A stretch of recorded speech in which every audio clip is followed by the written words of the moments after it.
আমার দেশবাসী ভাই বোনকে সকলকে নমস্কার। আজকে একটা বাস্তববাদী দৃষ্টিভঙ্গি তুলে ধরছি, যেটা হচ্ছে গোপালন, প্রকৃতির চক্র ও খাদ্যে ভেজাল। যদি এই ভিডিও আপনাদের ভালো লাগে, আপনারা এটা প্রচুর পরিমাণে শেয়ার করবেন। আজকে সমাজে দেখছি গোমাতা, গো হত্যা নিয়ে অনেক কিছু কানুন আসছে, কিন্তু আমাদের একটা বিষয় বুঝতে হবে।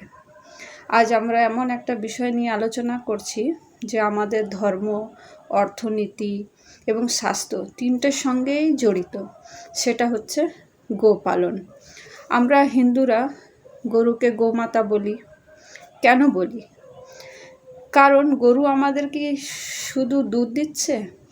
গোবর দেয়, গোমূত্র দেয়, দুধ থেকে আমরা ঘি, পনির, দই, এই সমস্ত যে খাদ্যের পুষ্টির উৎস, সেটা আমরা দুধ থেকে পাচ্ছি। গোবর থেকে জৈব সার, জ্বালানি পাচ্ছি।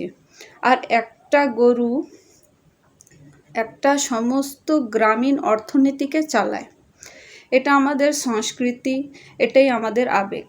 কিন্তু আবেগের সাথে সাথে আমরা প্রকৃতির নিয়মটা বুঝতে হবে।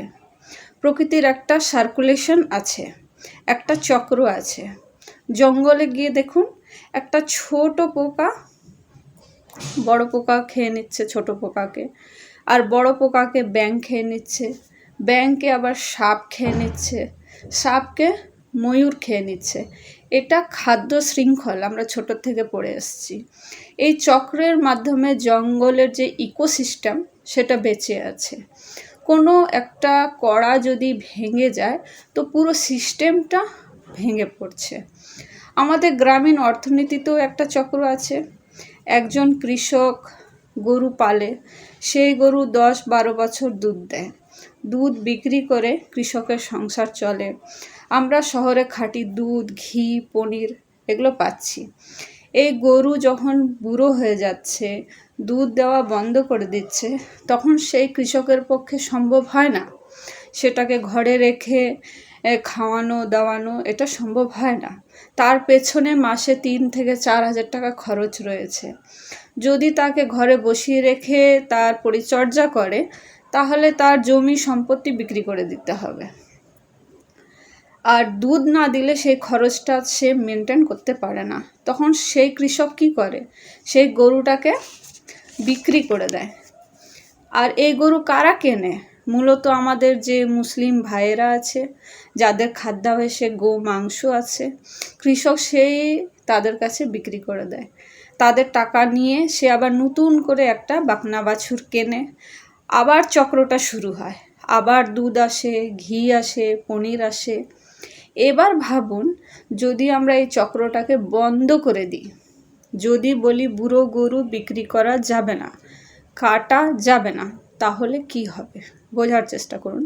প্রথম, কৃষক গরু পালা বন্ধ করে দেবে, কারণ লসে কেউ বিজনেস করবে না।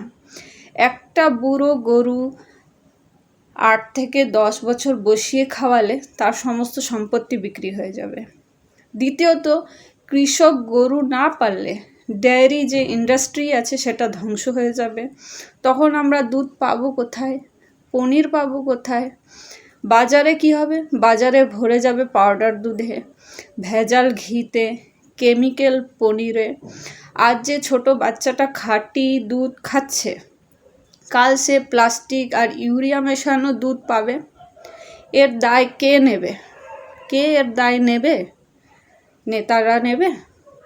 তৃতীয়ত, দেশের কোটি কোটি টাকার যে চামড়ার শিল্প, হাড়গোড়ের শিল্প, সেটা বন্ধ হয়ে যাবে। লাখ লাখ মানুষ বেকার হয়ে যাবে। তাই আমি বলতে চাইছি, আবেগ ভালো, ধর্ম ভালো, কিন্তু ধর্মের নামে যদি আমরা বাস্তবতা ভুলে যাই, তাহলে আমাদের থালাতেই আমরা ভেজাল খাবার খাবো। গোমাতাকে সম্মান করুন, গো পালনকে উৎসাহ দিন, কিন্তু প্রকৃতির যে চক্রটা, সেটাকে সম্মান করুন। গরু বাঁচলে কৃষক বাঁচবে, কৃষক বাঁচলে আমরা খাঁটি খাবার খাবো। আর এই চক্রটা সচল রাখার জন্যই অর্থনীতির নিয়মটাকে মেনে চলতে হবে। মনে রাখবেন, শুধু স্লোগানে গোমাতা বাঁচে না, গোমাতা বাঁচে কৃষকের গোয়ালে, আর গোয়াল বাঁচে যখন কৃষকের লাভ হয়। আসুন আমরা আবেগ দিয়ে নয়, বুদ্ধি দিয়ে ভাবি, ধর্ম আর কর্মকে একসাথে নিয়ে চলি। তবেই আমাদের স্বাস্থ্য বাঁচবে, অর্থনীতি বাঁচবে, আর গোমাতাও বাঁচবে। ধন্যবাদ।